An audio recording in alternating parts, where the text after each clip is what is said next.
संपृक्तौ वागपत्तये जगतः पितरौ वन्दे पार्वती परमेश्वरौ सदाशिव समारंभां शंकराचार्य मध्यमाम् अस्मदाचार्य पर्यन्तां वन्दे गुरु परंपरां. We have namaste to all the participants and all the speakers. My name is Vivek Natarajan, and I will be moderating this session that is basically called as the temple panel. Basically, it is about the ownership and the usage of Hindu mandirs or dharmic mandirs.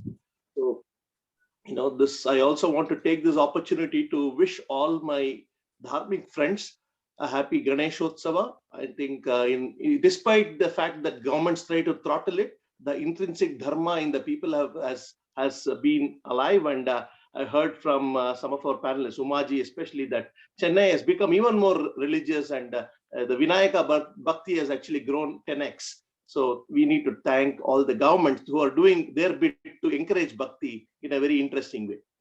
So next month it will be the month of Navratri, and it was very interesting that we had this panel by Ajit Bharti ji. To me, he kind of was putting us on fire, but and he was talking about, it was almost like a doctor giving you the report of a problem. But in between, he mentioned some medicine. One of the medicines that came about was, or at least I interpret, is the idea that we need to give our samskars to our younger children, need to plant the seed of dharma early on. And for a long time, the cradle of dharma was and is continues to be our mandirs. So very fittingly, to talk about dharma, next month is Navratri, but I think we have already started Navratri 1 month before. We have a great panel of Durga, Lakshmi and Saraswati to talk about mandir as a Shakti, but also how mandirs have become, that has to be a cradle of dharma, have become a laboratory for social experiment, and how we can reverse that. And so I'm going to introduce each speaker when their time comes. So the Durga in this panel is going to be Uma Anandanji from Chennai. I'm going to keep the introductions very brief because I think their message is there, will define who they are. But Umaji has been in the forefront of fighting for reclaiming the temple space in the Dravidian land and fighting the Dravidian politics. And I was, in fact, last week I was fascinated. It was fascinating to hear a firebrand speech about why we need to do the Vinayak Chaturthi. And I think all those has been echoed in the form of the Vinayak Chaturthi celebrations that have been very popular in Tamil Nadu. I get the reports. So Umaji, the floor is yours. I'm going to, and the next speaker after that will be Ratiji, and then we'll have Chandrakalaji at the end. So Durga, Lakshmi, Saraswati. So Umaji will be talking for the first 12 minutes. So, and then we'll go on to our next speaker. So 12, 36 minutes, and then we'll have what 24 minutes, something give or take for question and answers. So Umaji, the floor is yours. Please go ahead. Please unmute yourself. And Anjali ji, if you can make Umaji a co-presenter as well. Thank you.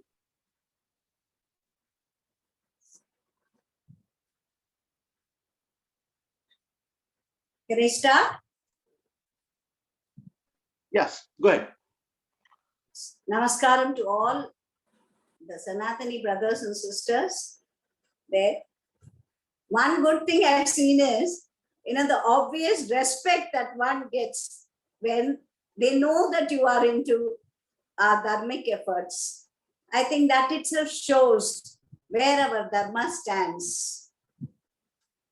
I would like to speak on the temple issues, especially in Tamil Nadu, the heartland of Dravidian onslaught for the last 100 years nearly. You'll be surprised, 100 years I'm telling, because this Dravidian onslaught has begun in the British time itself.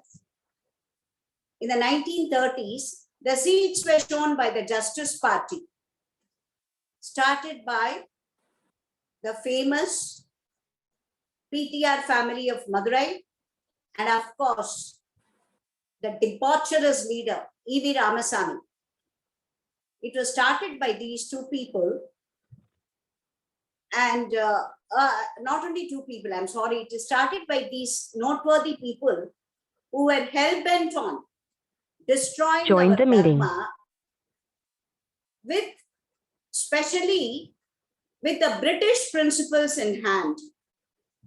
We are talking about conversion now, but this particular conversion was already started during the about 100 years back, I would say.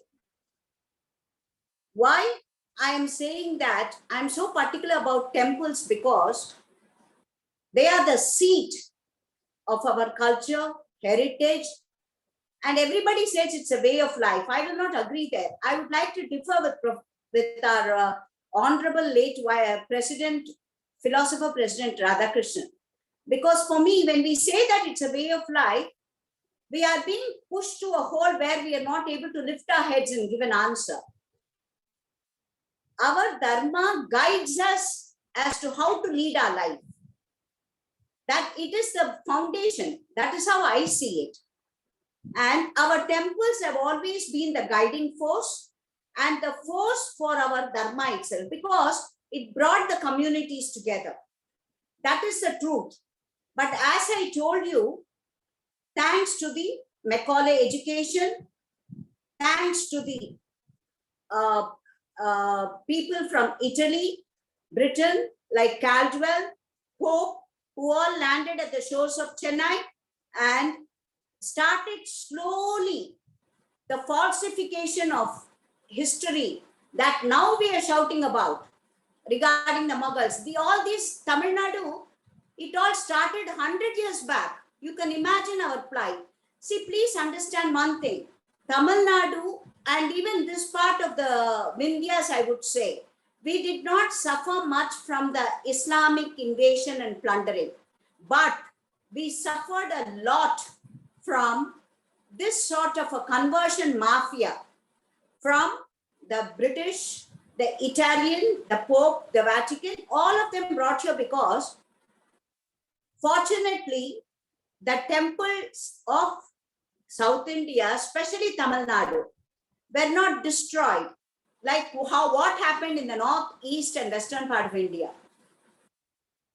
The Muslim invaders could not make much of a headway this side. And if at all you can call destruction, it is only with regard to a very, very minute segment of Tamil Nadu, the parts of Tiruchirappalli, Madurai, the Madurai Meenakshi Sundareswarar temple, Trichy Ranganatha temple, and a little small temples around these areas were the only ones that suffered in the hands of Malikafur, the general of Alauddin Khilji, and of course, we had the Muhammad bin Tughlaq, who came here and plundered the Ranganatha temple. Even Lord Ranganatha had to flee from Trichy, Srirangam. We call that Bhuloga Vaikuntham. Even Ranganatha had to flee from there, and over for nearly more than 80 to 25 years, he was roaming in Kerala, Coimbatore, Coorg, Tirupati, everywhere. And finally, thanks to the efforts of the Vijayanagara Empire, he was brought back to Srirangam and installed back in his own glory. So other than these very few incidents, we in Tamil Nadu did not suffer much from the Muslim invasion. And that is the reason why you find the Hindus are very, very complacent. They do not react, they do not respond. And that is why we have the Dravidians taking on the stronghold. See, please understand one thing. Dravidian is not a race. Dravidian belongs to a geographical area, the southern states, Karnataka, Andhra, Kerala, Tamil Nadu together. The geographical area is only the Dravidian. But the E.V. Ramasamy Nayakar clan started dividing this as a race. According to them, the Brahmins specially belong to the Aryan race who came through the Khyber Bolan Pass. We are all foreigners as per the Dravidian formula that E.V. Ramasamy drained into this minds of the Tamils, and this has been on for over 100 years. And please understand one thing, This supposedly E.V. Ramasamy Nayakar does not belong to Tamil Nadu. He belongs to Karnataka. And here he is glorified as Periyar, as somebody who is a scholar, somebody, there's nothing scholarly about him. His debaucherous lifestyle, his teachings, all that make him somebody who should be thrown into a garbage. This is a place where his teachings and he himself deserves. Please mind that, because a lot of North Indians talk that E.V. Ramasamy is a saintly scholar and a reformer, social reformer. Please get all this garbage out of your head.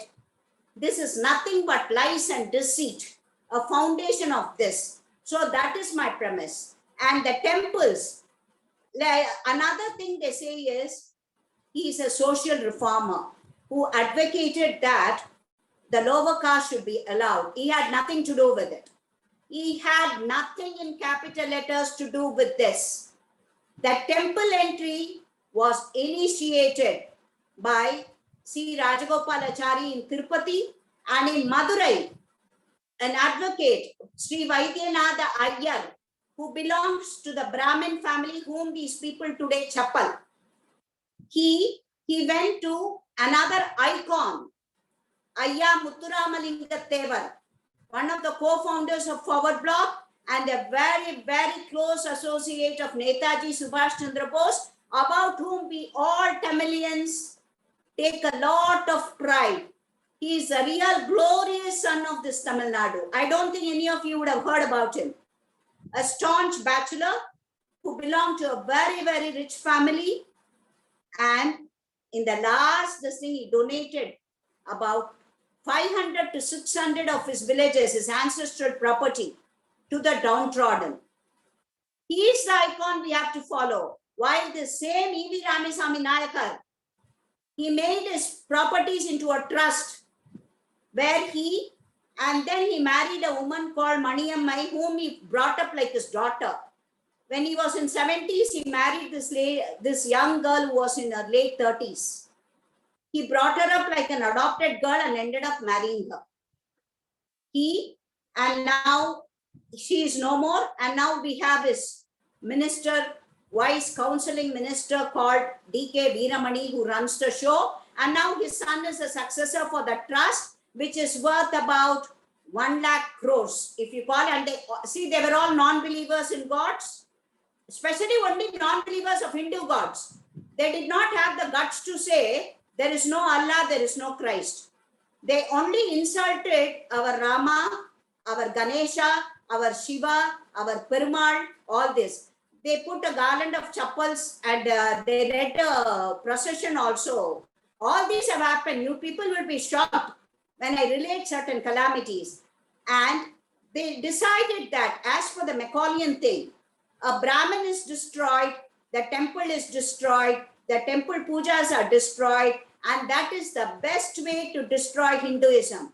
This was the plan hatched by the Britishers and ably supported by these Tukde gangs, which were already there in Tamil Nadu about 100 years back. I would know how many of you know about this history. Nobody seems to know about this. You all glorify this E.V. Ramasamy Nayakar, who says, if I tell you, some of you will squirm in your seat if I tell you some of his golden words. One such was, he said that women from lower caste should not wear blouses. If they wear blouses, the cost of the blouse material would go up.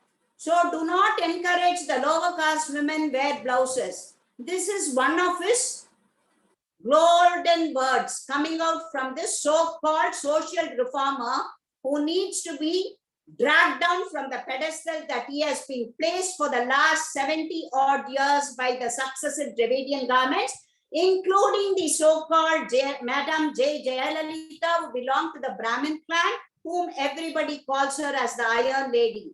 Even she also had to compromise to this goon groups. Please understand all this. You people suffered from the Islamic plunderers while we suffered from a combination of British and this Dravidian goons. And we still continue to suffer. That is a very tragic part. And I would like to speak about our temples. Our temples are in the hands of the government, grossly misused. They do not know it is called the Hindu Religious Endowment Board. Why a secular government should take over only Hindu temples and mismanage them with unqualified representatives who have little or no knowledge of Hindu religion or religious affairs and are sometimes not even Hindus. Have you ever wondered why the government takes away from Hindus their temples? An amount of about 200 crores as administrative charges for managing the temple properties. I would say that instead of mismanaging the temple properties, that generate only 59 crores. Why the government gives away temple-owned lands that are there to self-sustain the temple? And why do they give these lands to minority religions in contravention of Supreme Court judgment? An example of this brazen act is the handing over of 49 acres of the Madurai Meenakshi Amman temple in a place called Vandiyur. We have won the case in Supreme Court about 30 to 35 years back when Mr. M.G. Ramachandran was the chief minister. Today, the property value is about 5,000 crores and still we have not claimed it back. And mind you, your topic for this is ownership of temple. As per our laws, our man-made laws, our Agama laws, and our Sampradaya laws, our deity is the owner of all the immovable and movable properties. Our deity is the owner and he is a perpetual minor. I am not saying this, it is as per our law. How do we deal with minor properties when it comes to human beings? But this is not followed in our temple issues where our deities are perpetual minors. So the government is only a caretaker, a guardian who has to manage them properly.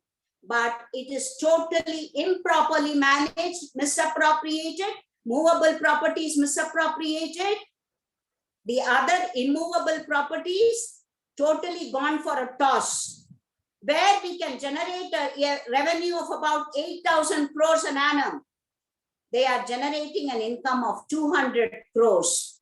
What is the difference between 8,000 crores and 200 crores? And in this 200 crores, about 60 to 80 crores are taken over as administrative charges. That is 14 plus 4, 18%. If the land rent should be about 3,000 rupees, the HRNCE charges them as low as 75 paisa or 1 rupee or 3 rupees or to a maximum of about 150 rupees. And in some cases where it has to be about 30 lakhs per month, they charge 3,000 rupees. Do you see the gross insult that is being done to the Hindus? So how can you call this temple ownership? Temple management? No, it is temple mismanagement for which we are fighting. And already we have filed the case in the Supreme Court in 2012. And till now they are dilly-dallying. You know how our legal system works. And this particular case is one of the shining examples for the way our judicial system works, especially when it comes to our Hindu causes. Have you ever wondered why our culture, fine arts, knowledge systems sustained over thousands of years by our temples is today languishing? Why are temple libraries, ancient texts, scriptures are eroding without care and maintenance? Why our temple funds are misused for personal gratification, for buying luxurious SUVs, Taveras, Boleros, Innovas, for the use of, not for our deities, but for the use of the executive officer, for the use of a joint commissioner, for the use of a commissioner, for the use of an executive officer in different cadres, for the use of an additional commissioner, and the petrol is being borne by the temple deities' income. For example, Innova bought from Annamalayar temple. The petrol bill till date is borne by Annamalayar. Another temple called Karumariyamman at the outskirts of Chennai. It's a very powerful Shakti deity. And even there, the petrol is till date borne by the Karamariamman, and it was being used by the minister's son. Can anything more insulting happen to our deities or gross misuse of this? Why is our temples losing public support and patronage? The government does not want. When is my time off? We can go for another 2 minutes, so we can go to it. See, through this thing, I would like to request all our Hindu brothers and sisters to take responsibility, recover heritage. Why? See, another thing very dubious thing is, there is no external audit for this department. And all my quotes are, especially with regard to Tamil Nadu temples, and we Temple Worshipper Society have been in this field since about 2008. We registered our society in 2012. And from that time, we have been regularly filing cases and we have been regular court birds. Legal battles, RTIs, about 2,000 to 4,000 RTIs we have filed. And let me tell you, about 20,000 audit questions that have been raised have not been answered till date for the last 10 plus years. This is the pathetic condition of government managed, mismanaged temples.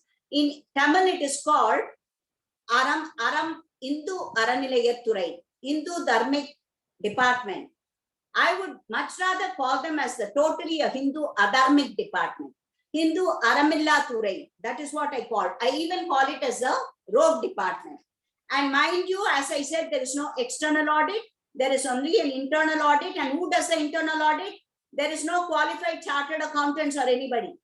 Only an officer who has been in the department. He could simply be a clerk who has been in the department for the last 10 years, 20 years, and gradually rising up in promotion.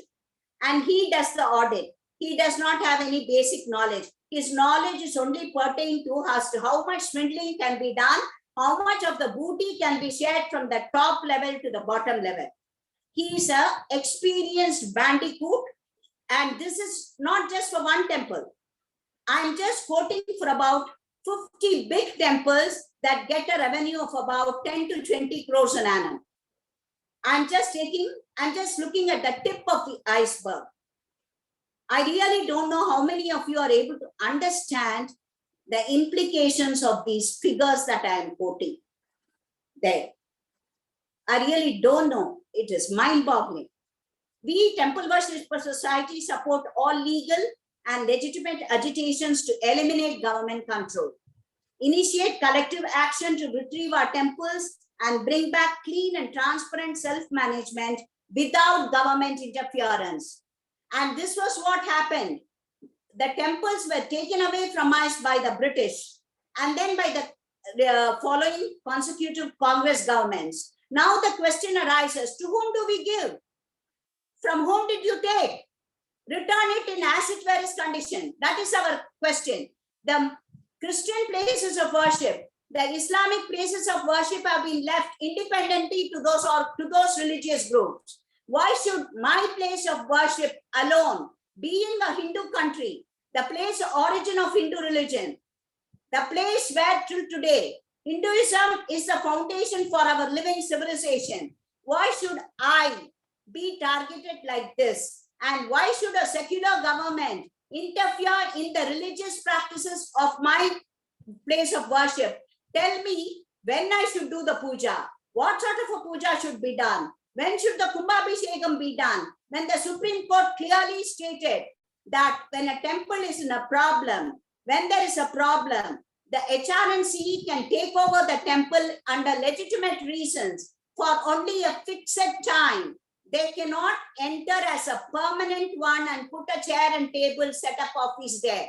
This is the judgment from Supreme Court, and this has been reiterated in 2 or 3 cases. But what do we find in Tamil Nadu? The executive officer comes there, puts up a room, builds an unauthorized structure inside the temple premises, puts up a room, puts up a chair, orders dry gulab jamun and mixture from the deity's money, eats to his heart's content, and buys air conditioners for the central office, buys umpteen Innova cars and SUVs, Is this all acceptable to our right-thinking Sanatani brothers and sisters?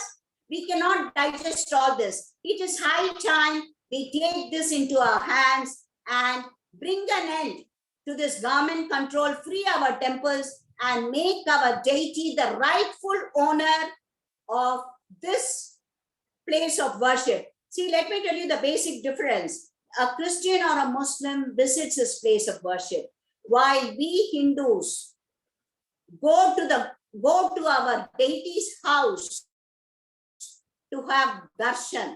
That is the word you use. Let us know the right of our deities. Let us understand the right of ours, us as devotees. That is a supreme thing that we need to fight for. And once temple come into our control, the Hindu spaces that we have lost, the zamins we have lost, which can be used for Hindu institution building. I can have a temple, I can have a school in the name of Lord Mahadeva. I can have a school in the name of Lord Ranganatha. I can have a school in the name of Lord Karpagamba, Lord Shakti. I can have a medical college, give free education to every Hindu child, up to medical college or engineering college. Set up a free nursing home, free hospital, every district. Give my Hindu brothers and sisters free health care of Western standards, to meet the Western standards. All this is possible because we will get on an average about 8 to 10,000 crores per annum. And after doing the regular pujas for the deities, 6 times puja or 4 times puja as per our agamas, as per our sampradayas. Let me reiterate again, the term sampradaya is a Sanskrit word. But who gives a definition for this? The Oxford Dictionary. And based on this Oxford Dictionary definition, our judges, our courts define our sampradayas as denomination as quoted by the Oxford Dictionary, which is in gross insult to our Hindus. And we have about 20 to 30 judgments based on these denominations as per the Oxford Dictionary, which has done grave injustice to us as Hindus, not only in our everyday practice, but also in our judgments, in our fight in the battles. So this is a very, very tragic situation that we Hindus place. We are a minority religion in this country, but we are treated like second-class citizens, and our place of worship is left to be sacrificed, and our murtis, our deities, are languishing in Smithsonian, Sydney museums, in London, in Paris, you name it. They are there in the museums without their daily pujas. Can anything more tragic be there for our Sanatana Dharma? And another sad thing is, this department, which is supposed to be the caretaker, do not have any inventory of these idols, of these murtis, which have been stolen. And the funniest part is an advertisement in a paper about 6 months ago, when they found out a Guru Dakshinamurti deity from a farmer's house in a gunny bag. They did not know from which temple it was. They put out an ad asking us Hindu devotees to come and identify the deity if we can, to take him to his rightful abode to perform the pujas. If this department does not know where our deity belongs, are they fit to control us? Are they fit to control our places of worship? No, they need to be thrown out. Our Madhadipatis, our Adinangal, our scholars, our Dharmic Pidadipatis are the ones who should be in control, and our kings have shown the way as to how our temples should be managed. A Chola king called Parandaga Chola, in a place called Uttaramerur at the outskirts of Chennai. In a temple, he has inscriptions which are readable till today, which have not been spoiled by sandblasting and other.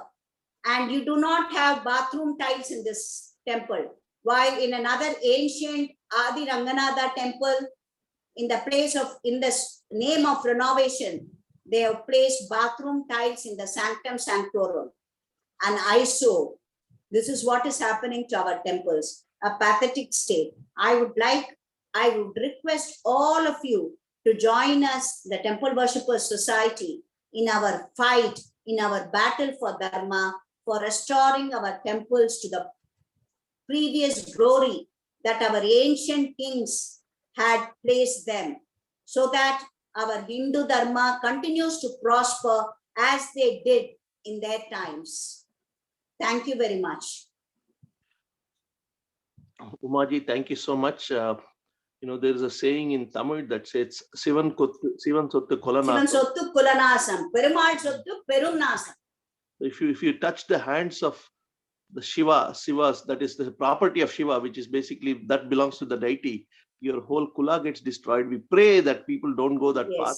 Why do we do that? See, a practice we have when we go to Shiva temple, after finishing our praying there, we sit there for a minute and then we dust our dress, and there is a deity there called Chandikeshwara. Chandikeshwara. We tell him, Lord, I am not taking anything of Shiva's property with me home. Please check me. This is what we pray to him and come back. That's true. But anyway, thank you, Umaji. It's such a enlightening session, and it is a sad session, but I'm very, very, the work that you and Ramesh ji are doing through Temple Worshippers Society, there's a lot. I'm sure we'll have some more questions, but I'm now moving from Chennai to Mumbai. So that brings us to the Lakshmi of this session, Rati Hegde ji. And a little words of introduction before I give this floor to her. Rati ji is basically a postgraduate in commerce, and she was very interested in journalism, started writing articles, so has evolved into a columnist, author, a storyteller, and of course a panelist. She has written on portals like Creately, Indus Scrolls, etc. Topics include current affairs, politics, spirituality, and women empowerment. She's also very attached to her Guru Peetham, which is Ramachandrapura Matha in Karnataka, and she used to bring out a magazine called Setu. So her interest is retelling stories of her scriptures via the electronic media. So we'll have the Lakshmi session here because coming from Bombay, which is the city of Ganpati and Lakshmi, so that is our next thing. So Ratiji, the floor is yours. Please carry on. Thank you. Namaste, Jai Shri Ram. Actually, we had a very enlightening session by Umaji, where she's covered a lot of points. I'll be talking a little on the legal also and a little on the other things also. Whatever I have learned, I learned a lot after becoming part of the Equal Rights for Hindu movement. Why Equal Rights for Hindus? Because what happened is that our constitution, while claiming to be very fair to all, actually ended up being a very biased constitution, biased against the Hindus in certain things. For example, to start with, like Articles 25 talks about, Article 25 of the Constitution talks about freedom to propagate religion. And Article 26 talks about freedom to manage religious affairs. Now, both these things have been given very freely to all our minorities. But when it comes to the major religion, the major chunk of the population in our country, Bharat, we've been denied the freedom to look after our own affairs. And that is the religious affairs of managing our temples. This is very unfortunate.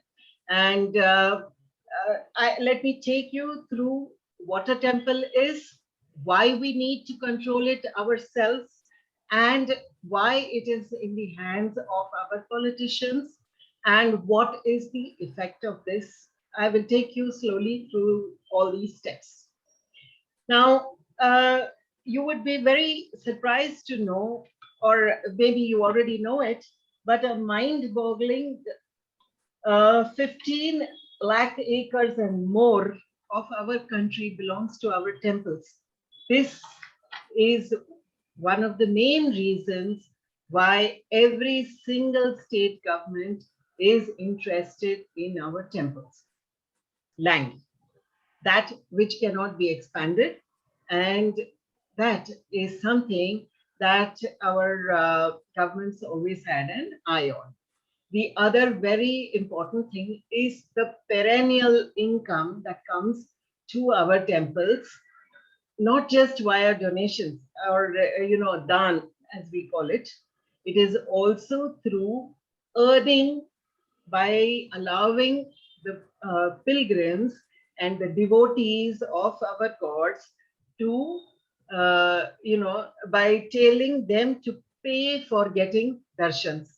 This was something which was never there earlier, but thanks to our wonderful state governments all over the country, we have this system of paying to get darshan.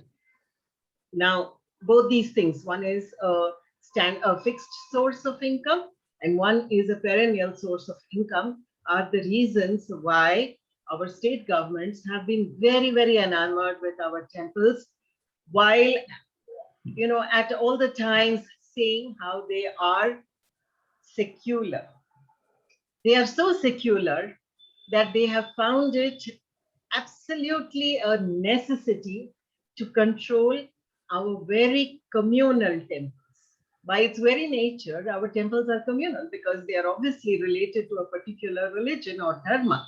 But our constitution gives a secular constitution, gives this secular nation the rights to look after, manage, and administer the affairs of our very communal temples. Now, let us understand that what is a temple and what is a connect, and why is the temple so important to hold on to our dharma. Now, as Umaji already mentioned, the temple belongs to the deity. Okay, and the deity is treated as a perpetual minor. Why was this done? Because there had to be somebody who had to look after the day-to-day affairs. Usually this was given over either to the chief priest, the archakas, or the sabahitas of the temple. This was the traditional way of managing the temple. But over a period of time, after we received our independence especially, what has happened is that politicians of all colors manage our temples. Today, they are the ones who are administrating and managing our temples. I would like to give a very small example of how beautifully this is done. A few years back, Maharashtra, the state of Maharashtra, elected certain political parties into power, and those who took up the governance of the state, they called themselves the MVA, and they were belonging to three major parties, political parties. This was the Shiv Sena, the NCP, and the Congress. One of the first things that they did is they divided three of the richest temples of Maharashtra among themselves. What they did was the Siddhivinayak of Mumbai was handed over the trusteeship. Yes, the trusteeship was handed over to the Shiv Sena. Shiv Sena. The Shirdi temple, another very, very rich temple, was given over to the NCP party. Yes, and the Pandharpur temple was given to the Congress. Now, you can imagine that, before they even started, understanding how to govern the state and, divide the governorship of the state, they decided on how the temples should be managed and who should become the trustee of the temples. Can you imagine the kind of action behind the scenes? Not just this, all political parties are the same when it comes to this. Let me say that. In fact, I don't know how many of y'all know that the Somnath Temple of Gujarat has Shri Narendra Modi, our PM, as the chief of the trust. As the chief of the trust. Yes. Now, the question is very simple. If we are actually a secular government, if we are a secular country, which we very proudly claim to be, then why are they managing our very communal temples? It's alone, temples alone. Yes, our temples alone. They are not interested in the very communal masjids or the churches. No, no, no. It is only the temples. Now, to understand this, you need to go a little more deeper into this. And see, it's like this, that the temple is actually the body and the soul is the Devata within the temple, the Bhagwan within the temple. Now imagine telling that Devata that, yes, sorry boss, you cannot be treated as a Hindu because we are a very secular nation. This is actually what is happening. Now, why would I say this?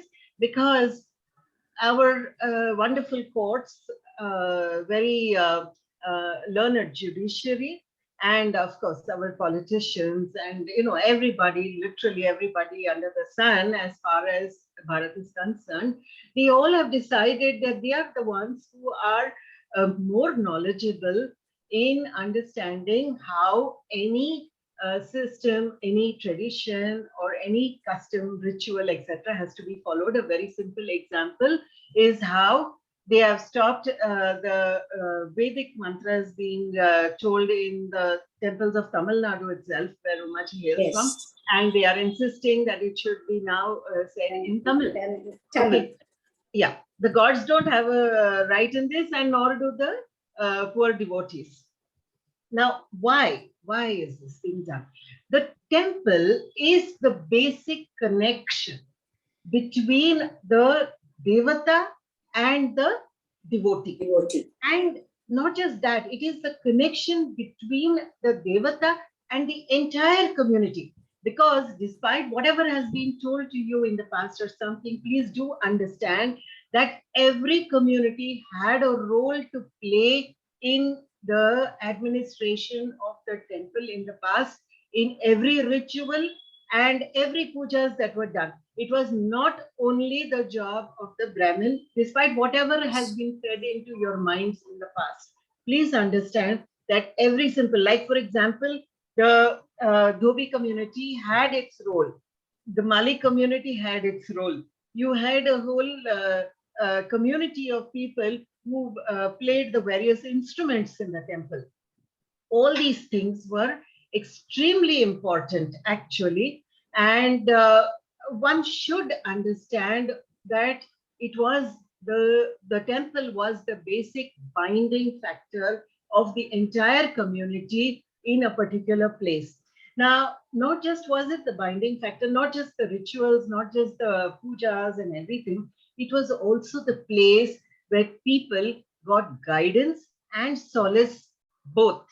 Now, there were so many people who would come to the temple and talk to the priests about the problems in their families, would put forward their problems to the gods over there and expect answers from them, like in the form, for example, of a flower falling or, some things like that.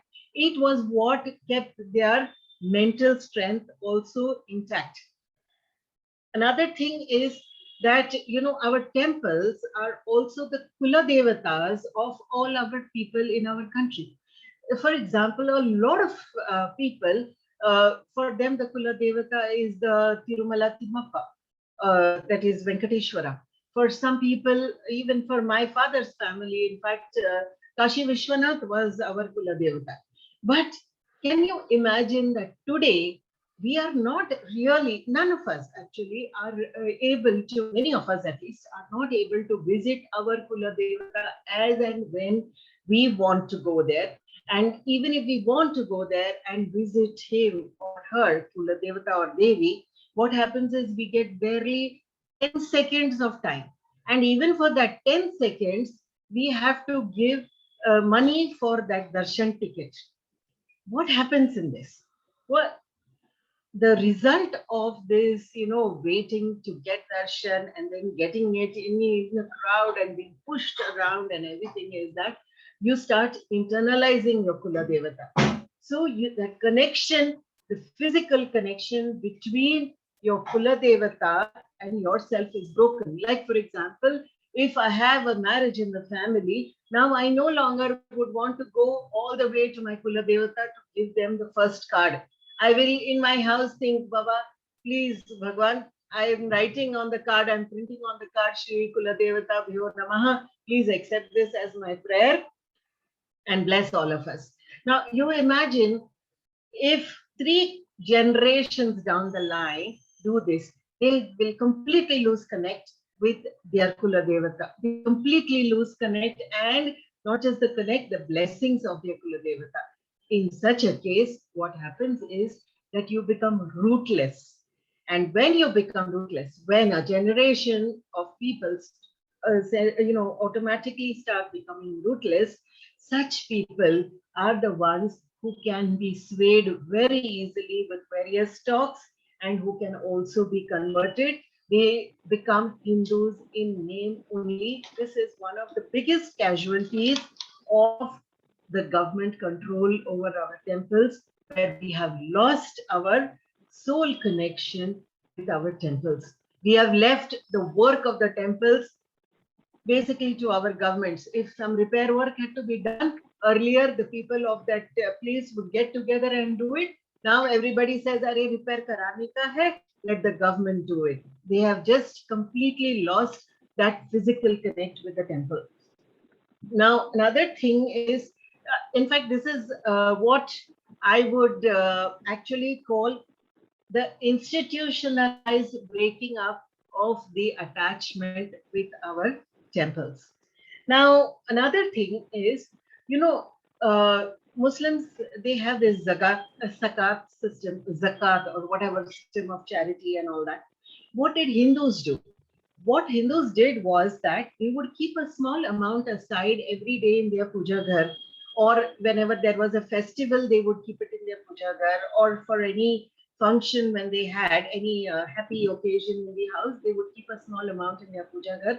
And whenever it was possible for them to go on the pilgrimage, that collected amount, they would go and put it in the hundis of those temples. That was their way of giving it to, what we say, Tera Tujhko Arpan, or whatever you gave to me, dear Lord, this is what I'm giving back to you only. This was the feeling, that emotional connect that we had. Now, with the looting of the temples, and now we all know that temples are being looted, what has happened is that now most of us are thinking twice before giving any money also to the temple. What is happening here? What is happening is that we are starving our dharma. That same money we are using for what I would like to call a secular cause. What is a secular cause? We are saying, if you see a person hungry on the road, you give it to him. If you see a person who wants medical treatment, you give it to him. We will donate to a cancer hospital. We will donate to a school or a college, something like that. But we are starving our dharma. We are starving our temples. We are starving. I mean, that route from where we are getting our funds, we are forgetting to give back to them. Why? It is not, it is being done very systematically and gradually. It is not happening in one day, but it is happening. What we are doing is that we are espousing a secular cause rather than espousing a dharmic cause. When we stop giving to our temples, what happens is that slowly we stop giving to our Gaushalas, we stop giving to our Veda Pathshalas, we stop giving for Annadanam, where we do not even know who is the recipient of our largesse. Actually, that was the whole thing about whatever dan we were giving, that what we loved the most, we would give either for the benefit of another person, or we would give it to people whom we did not even know who would end up benefiting from it. That is why we were putting it in our temples, so that it goes to society as a whole, not for a particular cause only. Now, Ratiji, yes. just kind of giving you a little hint of so that we can have Sure. the. Yes. I am actually at the end of my speech also. Now, another thing is that one of the things that has happened when our secular governments are looking after our temples is that for them, it is a source of income. So what they are doing is they are making more and more avenues for increasing the income. How are they doing this? They are converting our Tirtha Kshetras into uh, tourism destinations. They are converting into business convention centers. They are converting it into picnic spots. What could be more sadder than all this? That that place where we are supposed to go and uh, what do you say, stretch ourselves to the ultimate limit to reach the and get a darshan of the God and be so fulfilled by just getting that 10 seconds of darshan. We are now wanting to traverse that distance in a helicopter and just go get darshan and come back, spend about 5,000, 10,000 on again something that is not going to make you cherish that journey. Now, another thing, when I'm ending my speech right now by telling a few things which I think very important to understand. That temples become rich when they are overflowing with dharma, not when they are overflowing with wealth. The chants of the Vedas are much, much more important than the clink of the coins. The Veda Pathshalas and Gaushalas and Brahmacharis are more important than cancer treatment centers or modern educational schools or hospitals or technology centers and everything that a temple runs. Actually, one of the most beautiful things about Hinduism, about Sanatan Dharma, is that it helped us build peace, mental peace. It gave us, it made our mind steady and keep it pointed towards Bhagwan. That is one of the most beautiful things of our Sanatan Dharma. Now, this, when we have internal peace, automatically prosperity is attracted towards us. This was, and good health, of course, is also, comes automatically to us when our mind is healthy. And this was the basic reason why we had temples as our, they were not just, what do you say, a place where we went and, did bhajans. They were also energy centers, beautiful energy centers, and it has to remain that way. And that is why the temples have to be owned and managed by the devatas and their devotees only, and not by any secular government. If we want to continue having our connect with our devatas, we cannot be secular anymore. We cannot run after the temples as a source of income. It has to be a source of dharma. It has to be a source of spiritual enrichment. This is what a temple is all about, and this is what the temple owns and gives, both actually. This perverse act of taking over temples, because Hindus cannot manage taking over Hindu temples, because Hindus apparently cannot manage their own temples, or they will become corrupt or something. All this should stop. It is one of the stupidest arguments, because if Hindus can manage a whole country, then can Hindus not manage their own temples? Who the hell was managing our temples all these years before 1947? Was it in government? Of course not. Let us try and understand how temples are our true wealth, but this wealth is not monetary wealth alone. It is a part of it, yes, but it is not monetary wealth alone, but dharmic wealth, and this has to be protected. This is all that I want to say. Thank you very much. Thanks for listening. Jai Shri Ram. Thank you, Ratiji. Of course, my role is that of a moderator, but I'm constrained to make a few observations because I could not resist.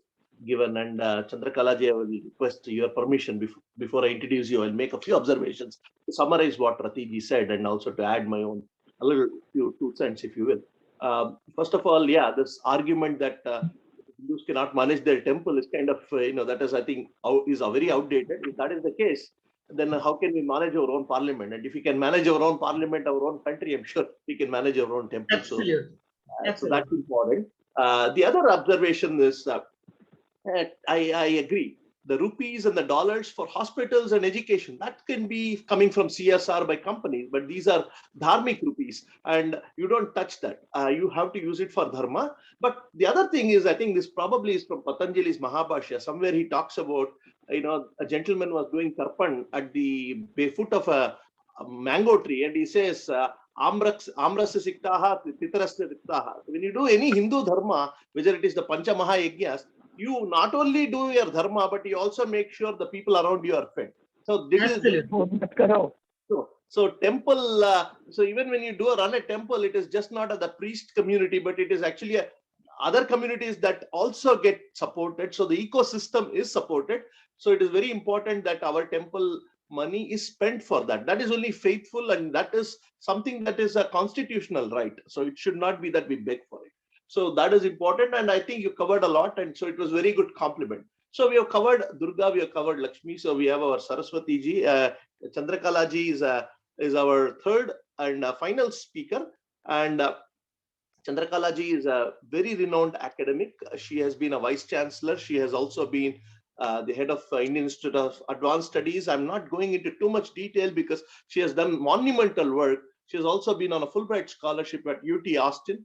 But her original home is Banaras.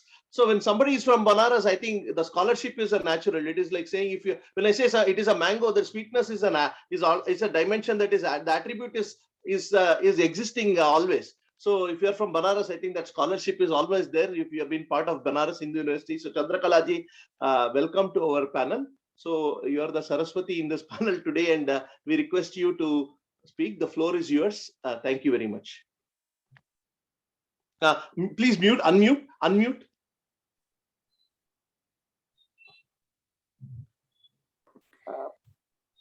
So who's the moderator? I'm just, I just want to quickly, this is Richa. Namaste.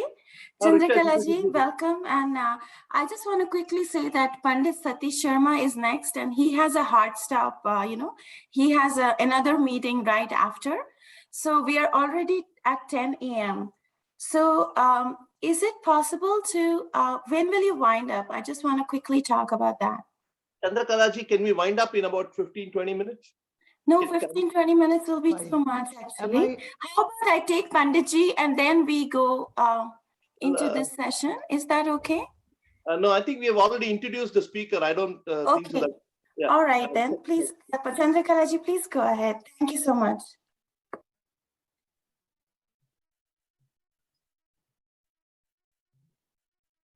Please, you can go ahead. Thank you very much. It's about the caste system in India. So, hello.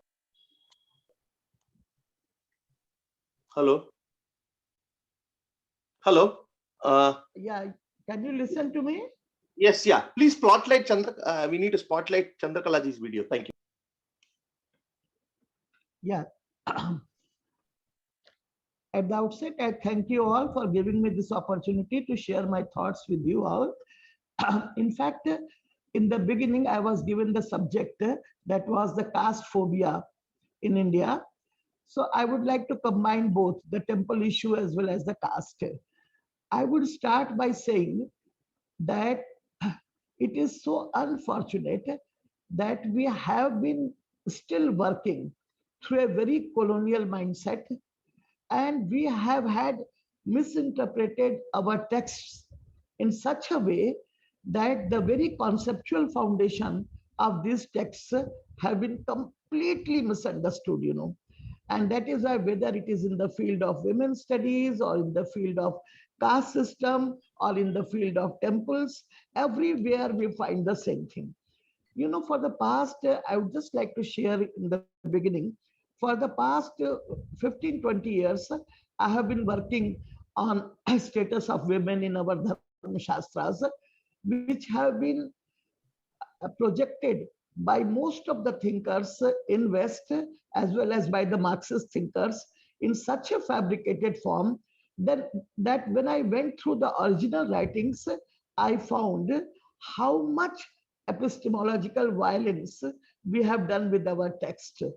I would just like to share with you one American scholar, Susan Wadley, and one Marxist scholar, Kumkum Roy.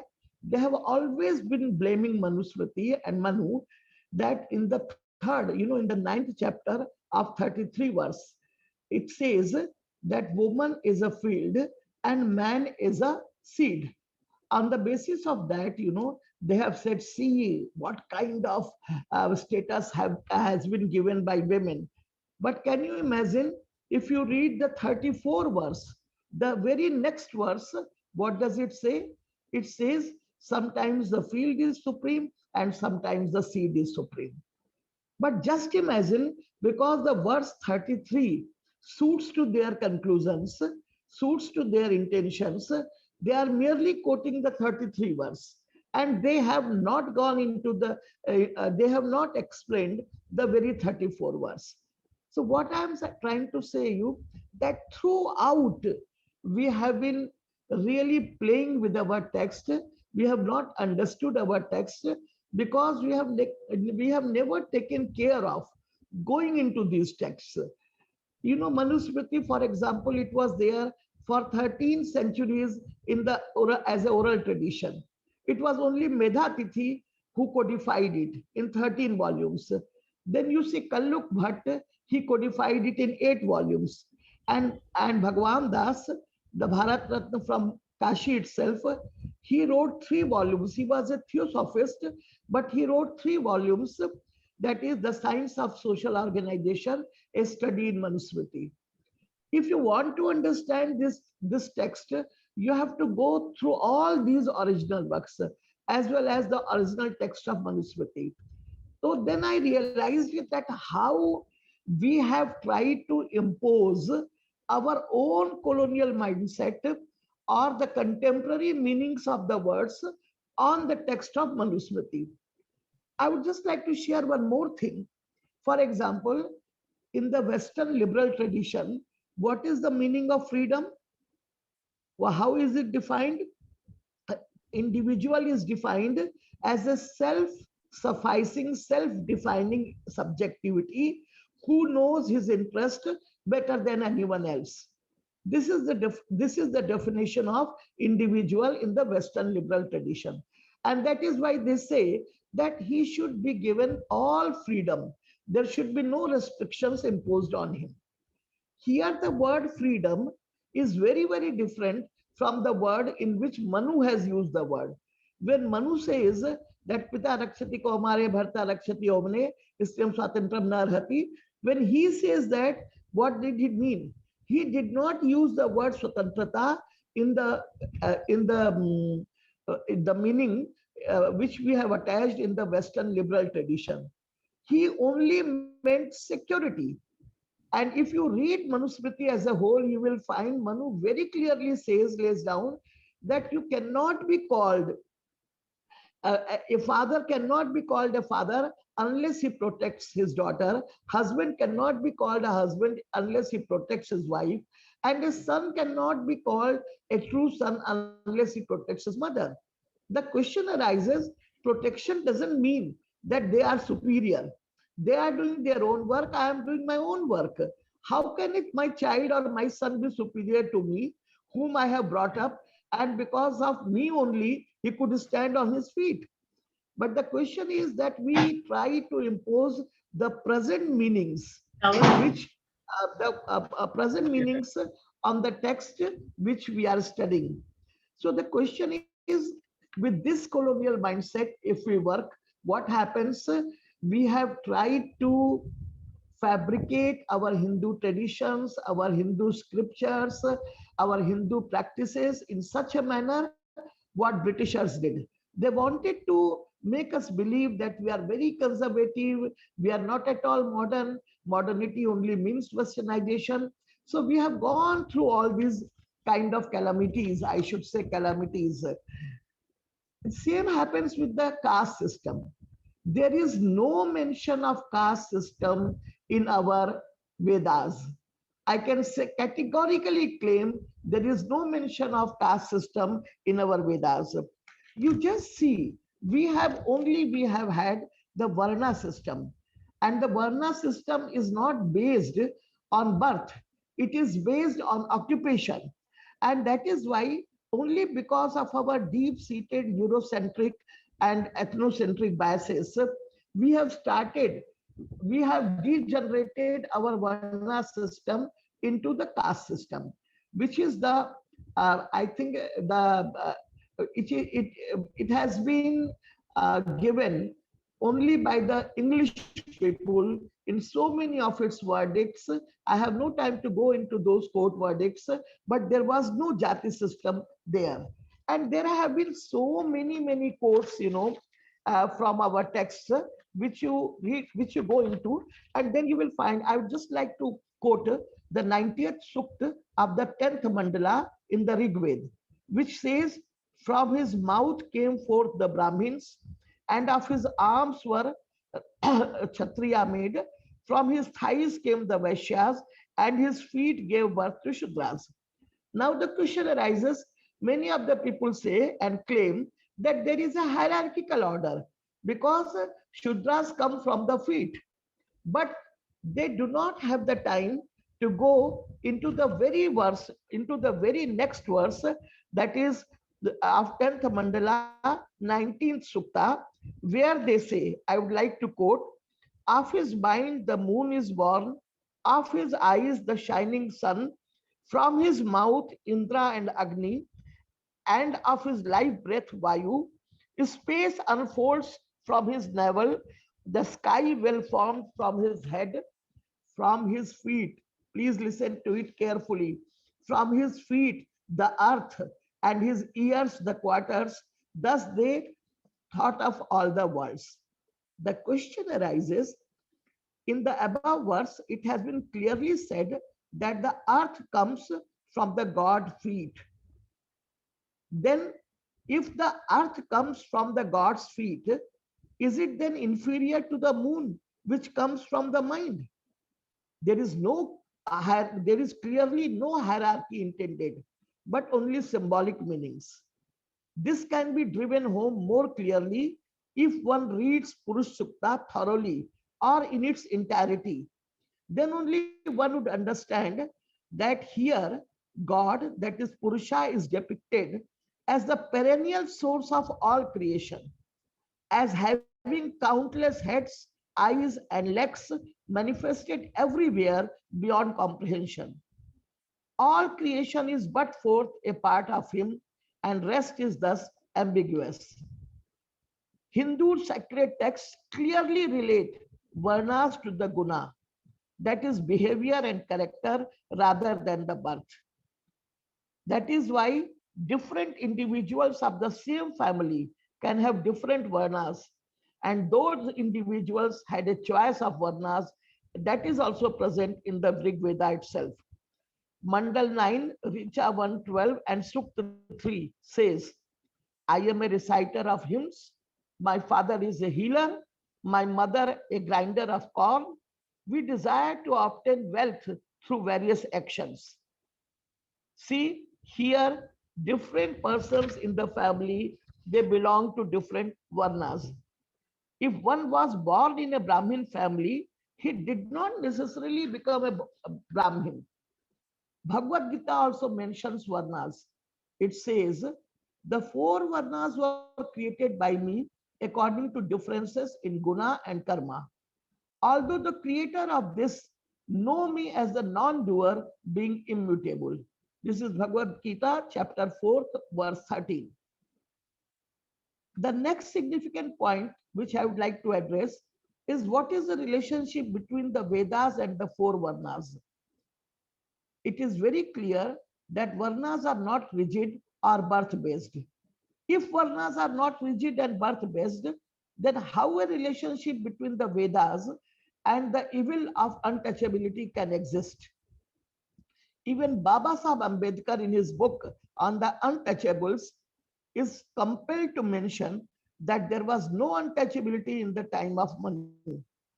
He traces the rise of untouchability to somewhere between the 2nd and 6th centuries CE, several centuries after the Vedas are believed to have been composed.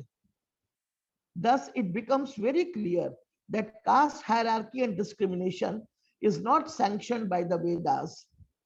We have had the history of numerous sages and rishis from the lower castes. So, and further, I would like to emphasize that the caste system was the result of the end of the Mughal era and the British colonial government in India. Many Indian and Western scholars, I give credit to some of the Western scholars also, they have explained how the religious and caste boundaries were hardened in the British era. Historian Sumit Sarkar has written that when courts intervened in disputes, they did so with a systematic bias towards the preservation of high caste privilege. In 1883, a Bombay court upheld the exclusion of lower castes from temples when Chitpavan Brahmins complained.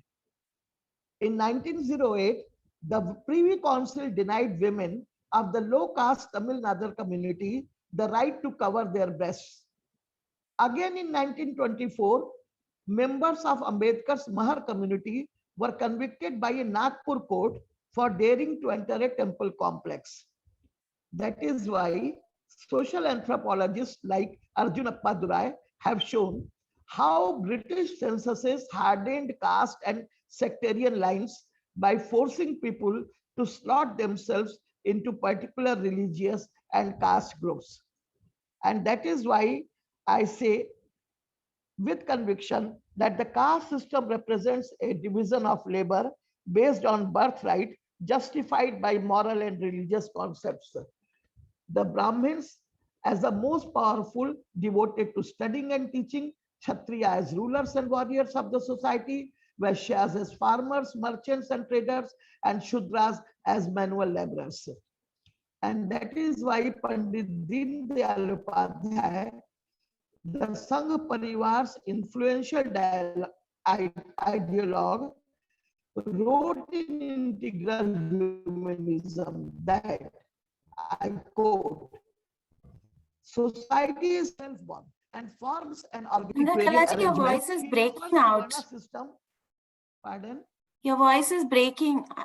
We couldn't hear the last part. Okay. So we are at 10:20 already, almost 10:17 here in my time zone. Okay. I really want to thank you for your discourse on, some of those sutras and richas that you brought out, because that really, we really need to bring more of our shastras and discuss them more and more. And I do webinars, and I will definitely think of, having you discuss these for our people here in the United States also. Thank you, Chandrakalaji. We have Pandit Satish Sharma at this time, who has written a book actually about caste and the colonial conspiracy. So we will have him talk about the women's entry into temples. Yes, we will have him talk about his topic. And